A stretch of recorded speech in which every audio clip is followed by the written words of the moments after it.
like folks are, the coming in has trickled down, and so we're going to begin our service. Let us come together now in the spirit of worship.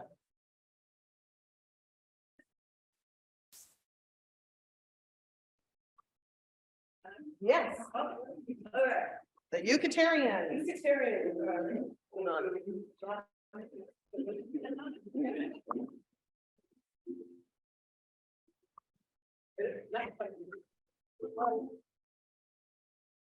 And we've got instruments, percussion. We're rocking the lights.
And I want to say, I forgot to mention, we have three new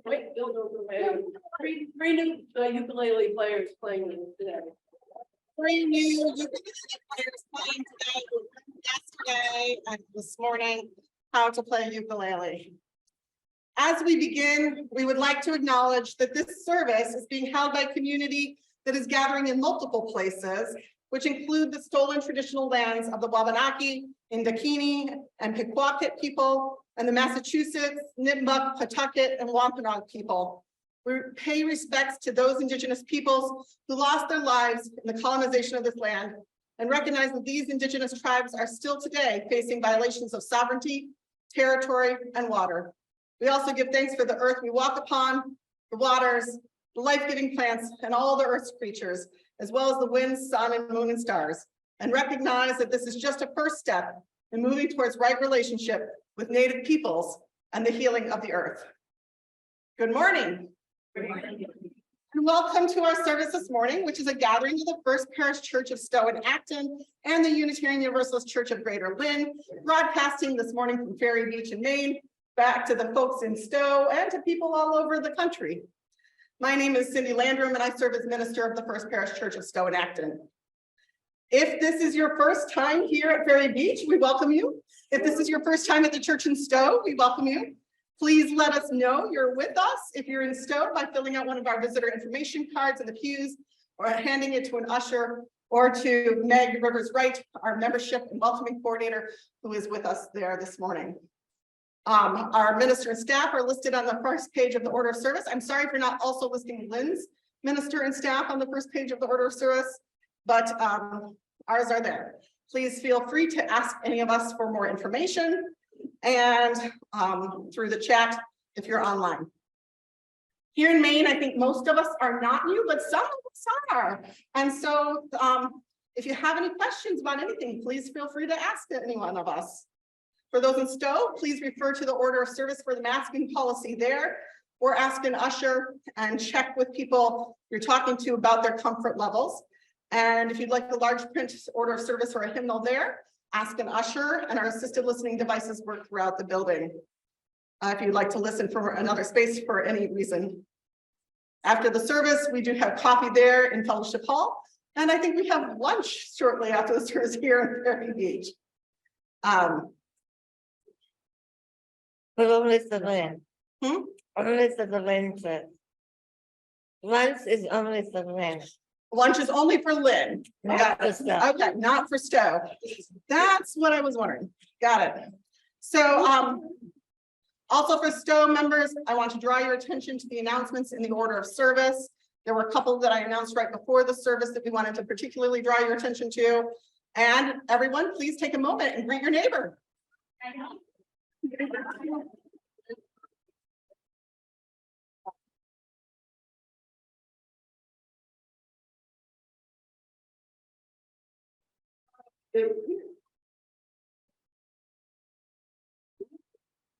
Yeah.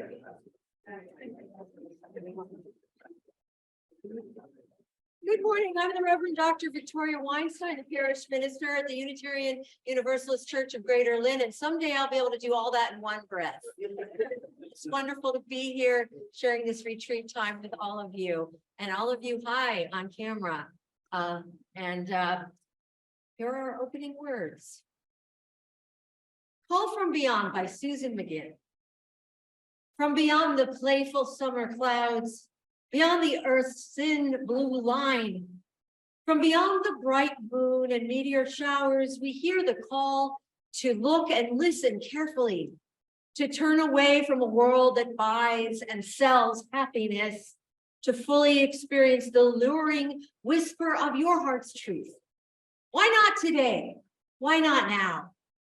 We are here and together at home in this evolving place, home in this ever-changing breath and body, home in this dewy morning, even as it reaches toward a hot, high noon.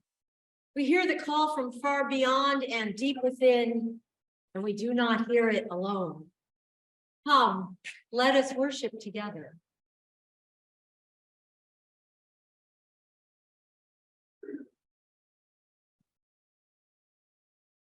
Please join now in our opening hymn, number 188. Please stand in body or in spirit and join in singing Come, Come, Whoever You Are.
And I invite everyone to join in the words of the covenant that's a familiar one to many in our hymnals and that we use every week in Stowe, printed in the orders of service.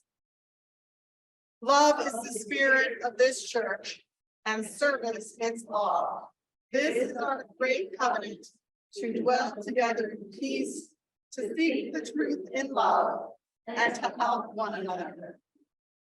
And I forgot to ask ukuleles to learn the affirmation, so I think we'll just say the words of it together in unison. And if you want to sing, go ahead, but I can't pitch it. From all that dwell below the skies, let words of love and peace arise. Let joyful songs of praise be sung.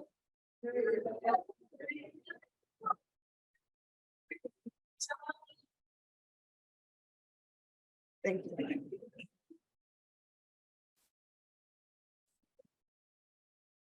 I have a time for all ages story this morning, and our children are remote. So hi kids, I'm Reverend Vicki. I know you're out there, and I'm really happy to share with you this book that Reverend Cindy chose called Swirl by Swirl, Spirals in Nature. And we've been on the beach and yesterday, and you may have paid attention when you've been on the beach and in nature to spirals and shells, and they're really cool, and they go in, and we're gonna see some pictures. This book is by Joyce Sidman, pictures by Beth Froms. A spiral is a snuggling shape. It fits neatly in small places, coiled tight, warm and safe. It waits. And if your inner child wants to see these illustrations, come on up for a chance to expand. There's a little chipmunk, little mousy. A spiral is a growing shape. It starts small and gets bigger. Swirl by swirl. Thank you for letting me know what angle. It unwraps itself one soft curl at a time. And these are fiddlehead ferns, and they're really good to eat. They taste kind of like asparagus. If you put a little butter on them, mwah. A spiral is a strong shape. Its outer curves protect what's inside. It knows how to defend itself. Look at the wonderful big horns on those mountain goats. Bam. Bam. A spiral reaches out too, exploring the world. That beautiful octopus, it winds around and around. There are so many spirals in sea creatures and clings tight, grasping what it needs. It never has trouble holding on. There's a little monkey in a tree. A spiral is a clever shape. It is graceful and strong. It is bold. Look at the spirals in those big, powerful waves. We had some of those yesterday, and some people went into cold water. And beautiful. Oh, those spirals and flowers. A spiral moves, it swirls through water, gathering bubbles. Just think about how when you see water moving, it twists through air with clouds on its tail. That's a tornado. It's when the air gets real spiraling and strong, can knock things down. It stretches starry arms through space. You can see it in the galaxies through the telescope that we have now. Or it curls up neat and small, warm and safe. Spiral is a snuggling shape. Some of you might have dogs or cats who sleep in a little spiral curled around themselves. And that's a story about spirals.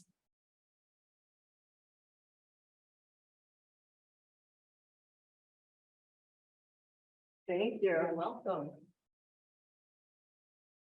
Back in still, we're going to take a moment to let children exit for their religious education classes. So here in Ferry Beach, as they do that, Marissa's going to find one of the children to take the lantern and carry our chalice flame out to religious education.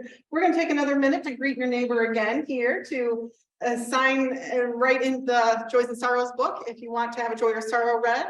And also during the offering, we're going to be listening to the Eucatarians again here in Ferry Beach. If you want to drop any money in that basket, we'll be donating our collection here to Ferry Beach. We're not going to pass the basket during the offertory, so you could go ahead and do that now as the children exit for religious education.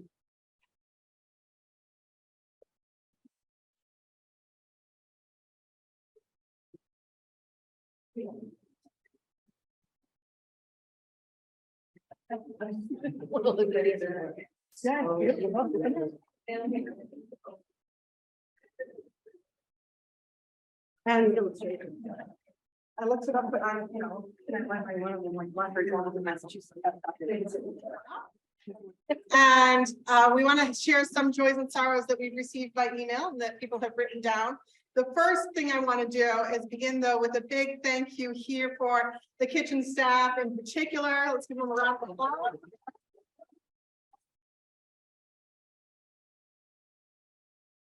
Back away from the mic so I can yell so they'll hear me. Thank you, Ferry Beach. And thanks to all the Ferry Beach staff for all their help in the accommodations this weekend. And now I'm going to invite our lay minister, Ingrid Holcomb, to share those joys and sorrows we've received.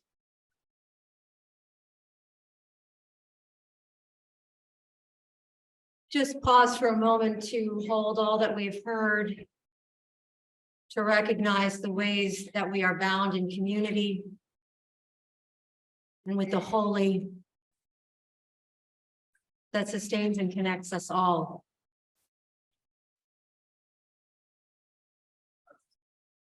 Spirit of life, ground of our being, root of unified mystery, growing into myriad branches of expression, bring us together now. Bring us close to the earth, ear to the whispering grass, quietly, attentively, waiting with slow breaths, listening for the very stones to cry out with their rocky stories of tectonic plates, meeting and parting, meeting. Their mineral memories of Hadean days, molten rocks, flowing and joining. Their ancient legends of stars born out of the collapse of other stars. Help us to remember. Help us to piece together our oneness with matter, our oneness that matters. With one more deep breath, may we rise, star stuff, walking and rolling across the surface of an impossible blue-green planet. May we join together to heal what is divided. May we find wholeness within, without, among, between. Eternal source, seed of the universe, help us to grow peace. So be it. Blessed be. Amen.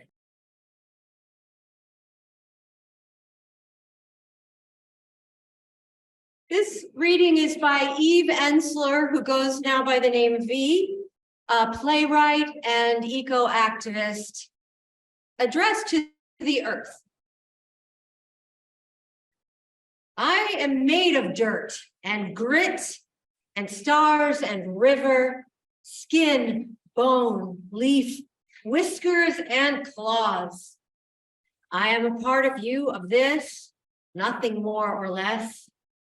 I am mycelium, petal, pistil, and stamen. I am branch and hive and trunk and stone. I am what has been here and what is coming. I am energy and I am dust. I am wave and I am wonder. I am an impulse and an order. I am perfumed peonies and the single parasol tree in the African savanna.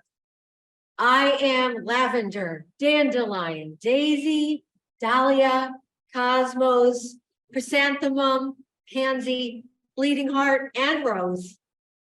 I am all that has been named and unnamed, all that has been gathered and all that has been left alone. I am all your missing creatures, all the sweet birds never born.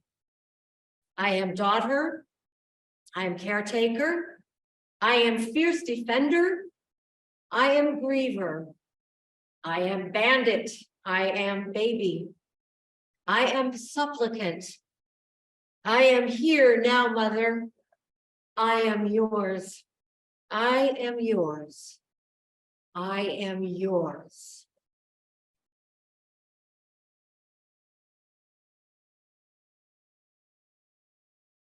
For those in Stowe, this is our morning offering, and we are gratefully receiving the gifts of the congregation and splitting them this month between our congregation and between the Concord Prison Outreach that we partner with and support as one of our plate sharing organizations. For those here in Maine, we're going to donate any donations placed in the basket to Ferry Beach, but you are also welcome to donate online to either of our congregations or any place else or Ferry Beach itself. And those joining us online, likewise, information will be placed in the chat about that. And thank you again to the Yucatarians, new and returning Yucatarians, who are going to be playing for us. We're playing What a Wonderful World, and please join in and where you know the purchase from.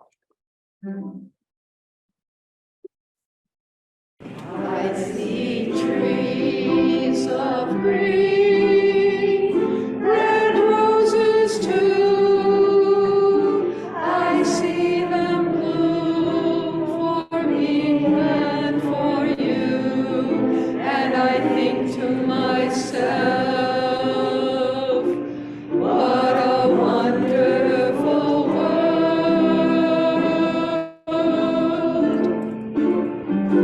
I see skies of blue, clouds of white, bright blessed days, dark sacred nights, and I think to myself, what a wonderful world.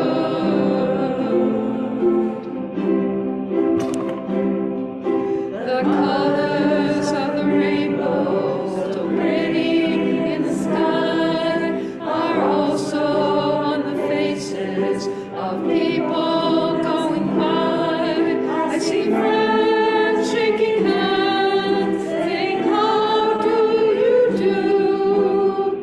They're really saying, I love you. I hear babies cry, I watch them grow. They'll learn much more than I'll ever know. And I think to myself, what a wonderful world. Yes, I think to myself, what a wonderful world.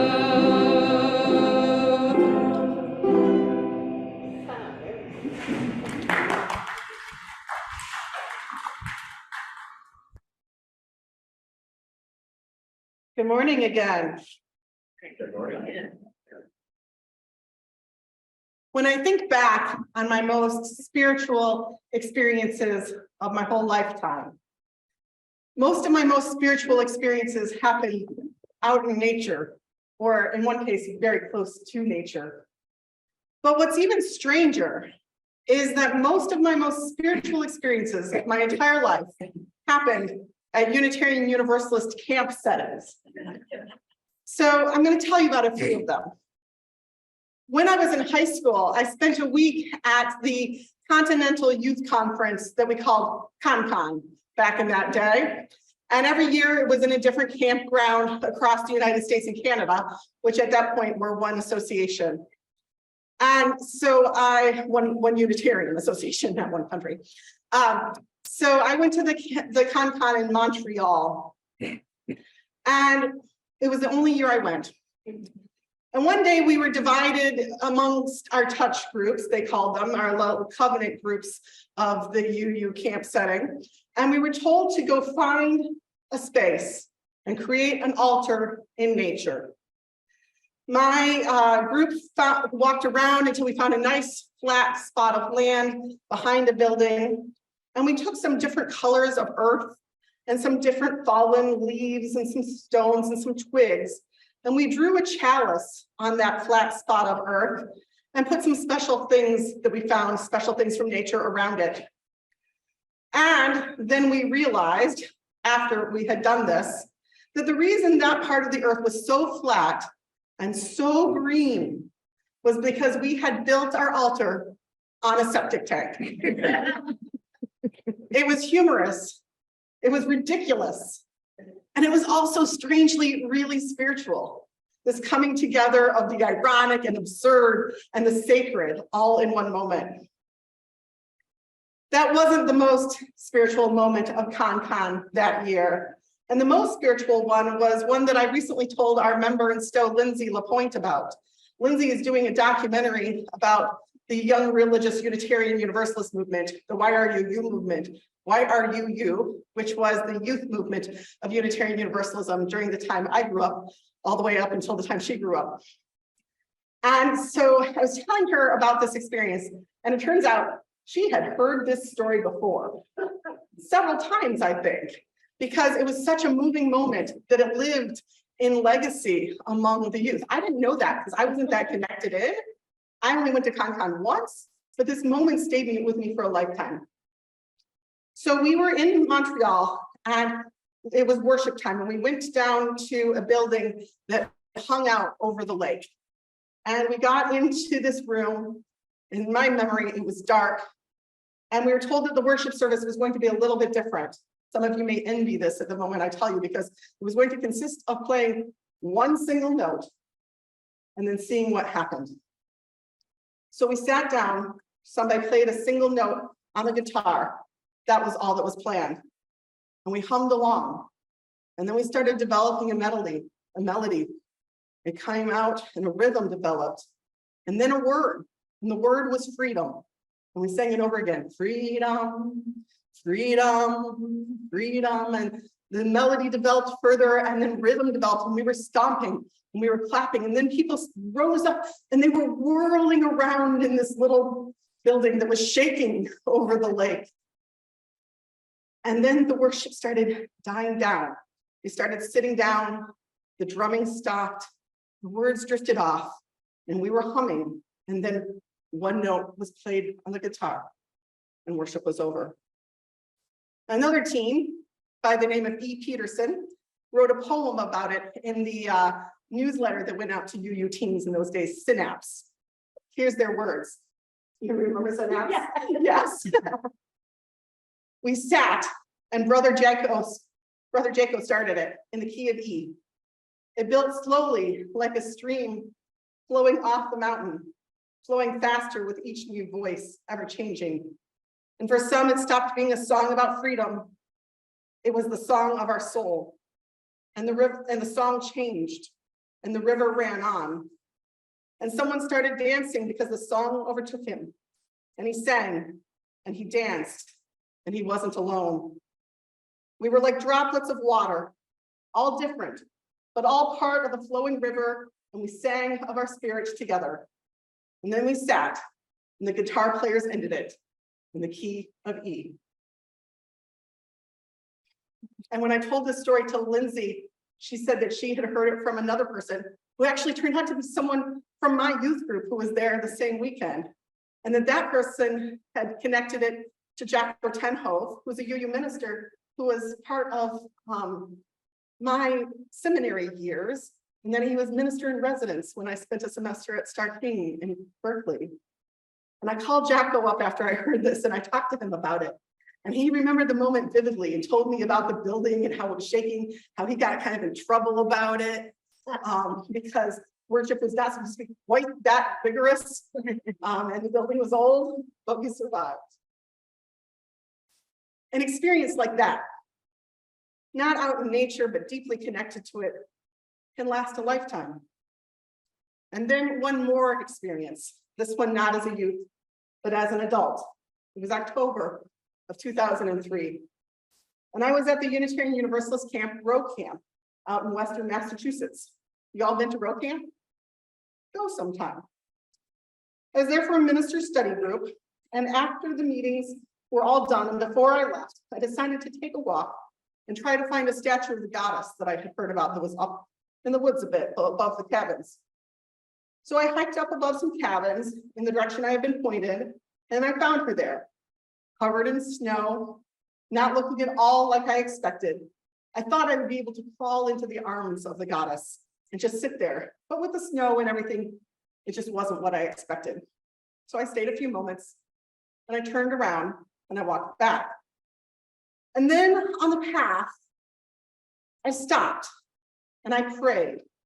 This humanist, agnostic, Unitarian Universalist minister stopped and prayed. I put my hands against a large tree, and while I said my prayer, which was a prayer that I would be able to conceive and bear a child, a prayer for fertility made out in nature, and I prayed, I said amen, put my hand down, took a step, and I was flung to the ground.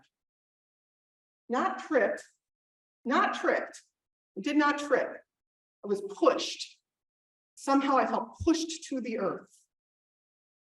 And I realized that I had just visited the goddess And I was out in nature and I was touching a tree, but I prayed not to the goddess, but to God, and for fertility at that. I think it was the goddess being like, what are you talking to?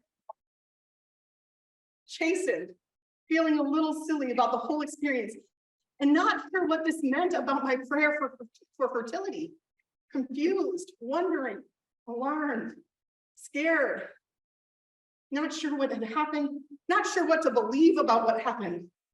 I got up and I walked on.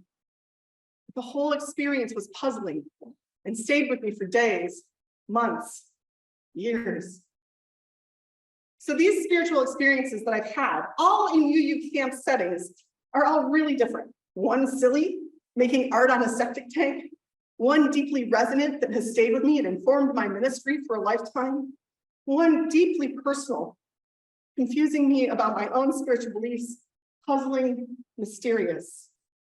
Thinking about it, what it means to be spiritual and what it means to experience spirituality in nature. It can be all of these things and more. Sometimes we point to really that feeling of awe and wonder at the vastness of the universe.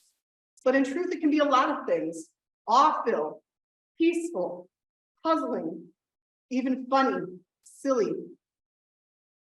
When you talk to Unitarian Universalists, you hear over and over again from people, not all of you, but a good percentage of Unitarian Universalists say, I feel most spiritual in nature, out in the woods or in the top of a mountain or on a great prairie. And if you look at Unitarian Universalist church buildings, you'll often see this too. Even if it's our old-fashioned ones with steeples pointed to the sky, it's saying something theologically about our connection with the cosmos, with God. While it isn't simply practical to hold worship out in nature every week, for us here in a land that does get snowy, even out in October at Roku, and cold for much of the year, even up to April in Perry Beach. There are churches that do worship much more in nature. There was one church in Florida that purchased land and held their worship services under a tree, deciding it was more important to build religious education space than to build a sanctuary, and they worshiped under the tree quite a while. There's a church in the Illinois suburbs that I've been to with my youth group for the first time, and the architecture there reflects nature in many ways. The pulpit is a large boulder. This is Deerfield, Illinois, and there's a skylight above it to let the natural light shine down on the pulpit and the preacher. It's a really hot place to preach. Other churches have built their churches in the woods or built with huge glass windows behind the preacher to let nature pour in. It can sometimes be a little taken a little bit worried about that when we're preaching in front of nature, worried that you might be looking more at the trees and the earth than listening to us, but I think you can do both. The ways in which we embody the sacred are reflective of how we see the sacred in the world of nature, down to the very fact that the symbol in many churches have a symbol of a tree of life. One of the most spiritual aspects of nature is how it makes you feel about your place in the world and in the cosmos. The intricacy of very small things, the spiral of a shell, the butterfly's wings, the petal of a daisy, the fern frond, the little lines that weave through even the smallest pebble. And then the vastness of things, the number of grains of sand on the beach, the width of the ocean, the height of the mountain. These things that make you understand where your place is in the order of things. Mary Oliver writes about this in Wild Geese, saying, meanwhile, the world goes on. Meanwhile, the sun and the clear pebbles of rain are moving across the landscapes, over the prairies and the deep trees, the mountains and the rivers. Meanwhile, the wild geese, high in the clean blue air, are heading home again. Whoever you are, no matter how you be. The world offers itself to your imagination, calls to you like the wild geese, harsh and exciting, over and over again, announcing your place in the family of things.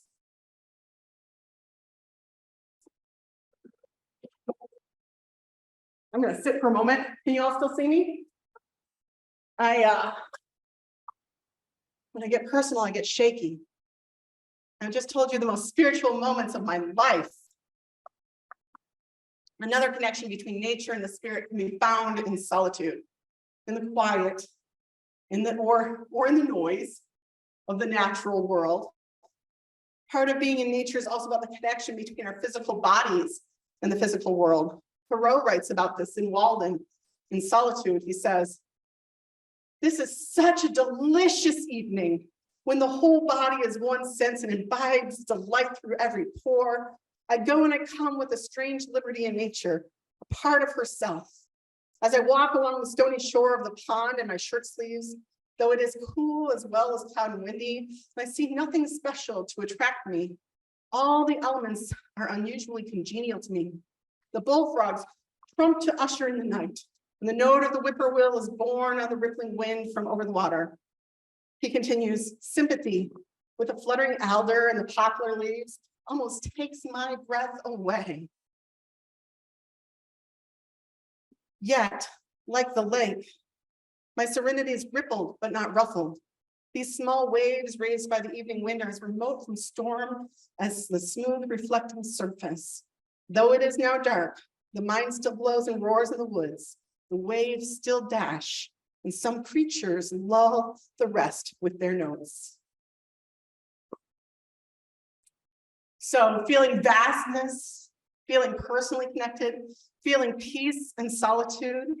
And yet another way we experience spirituality in nature is just feeling one with it, feeling part of it. And for that, I always think of Wendell Berry's The Peace of Wild Things. "When despair for the world grows in me, and I wake in the night at the least sound of what my life and my children's lives may be, I go and I lie down with the wood drake, where the wood drake rests in the beauty of the water and the great heron feeds. I come into the peace of wild things, who do not tax their lives with forethought of grief. I come into the presence of still water. And I feel above me the day-blind stars waiting with their light, and for a time, I rest in the grace of the world, and I am free." Today, those of us here at Perry Beach are perhaps living out the words of Max Kapp, who wrote in our hymnal, the song that this sermon is named for, "I brought my spirit to the sea." And perhaps many of you were able to bring your spirit to the sea yesterday or the day before or this morning. Or maybe you plan to out in the rain after the service. He wrote in the hymnal, in our hymn in the hymnal, "I brought my spirit to the sea. I stood upon the shore. I gazed upon infinity. I heard the waters roar. And then there came a sense of peace. Some whisper calmed my soul. Some ancient ministry of stars had made my spirit whole. I brought my spirit to the trees that loomed against the sky. I touched each wandering breeze to know if God was nigh. And then I felt an inner flame that fiercely burned my tears. Upright I rose from bended knee to meet the asking years." When he says that, when he says, "I felt an inner flame that burned my tears, and upright I rose from bended knee to meet the asking years," I think of that moment when I was pushed to the ground at Row Camp. Whether you're here today at Perry Beach or you're out in Stowe or somewhere else in the world, I hope today is a day when you can connect with the natural world, where it, even in the rain, where you can connect with it, and even if feeling trapped, to find a moment. If you're feeling trapped, you can find a moment to look outside a window. Now look outside the windows here behind me.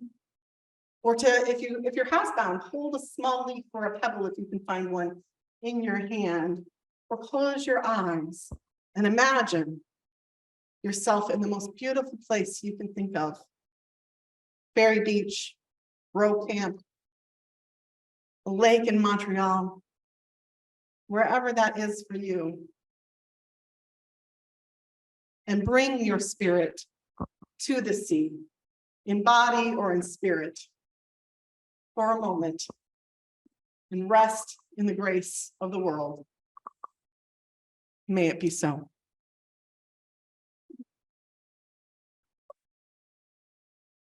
Our closing hymn is number 159. This is my song. The tune is Finlandia, for those of you with Finnish heritage. And again, Yucatarians, please rise in body and spirit.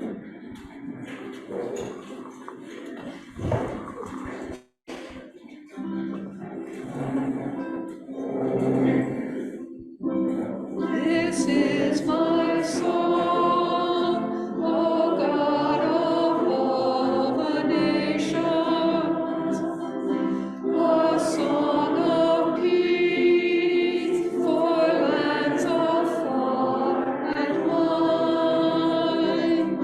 This is my home, the country where my heart is. Here are my hopes, my dreams, my holy shrine.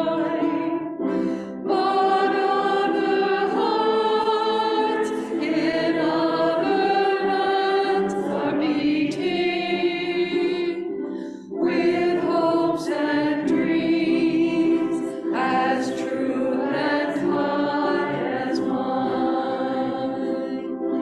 My country's skies are bluer than the ocean, and sunlight beams on clover leaf and pine. But other lands have sunlight too, and clover, and skies are everywhere as blue as mine.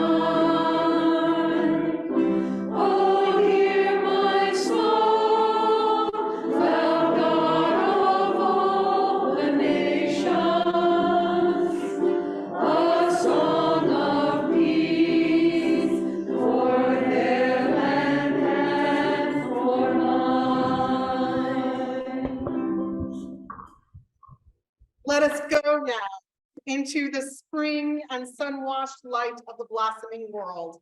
May the inner light of our own being add its bright blessing to the dappled days and enhance the glow of nightfall. Amen. Those are the words of Judy Wells. And did we have a closing song? I don't think so. No, we're just going to go in peace at this moment. Thank you all for being here with us online and in person. And you want to sing our song in the well, you folks don't know it, and it's not in the so let's hear it. Okay. With you till we meet again, as life blazes past before you, keep our standard floating o'er you. Peace be with you till we meet Again. Go in peace.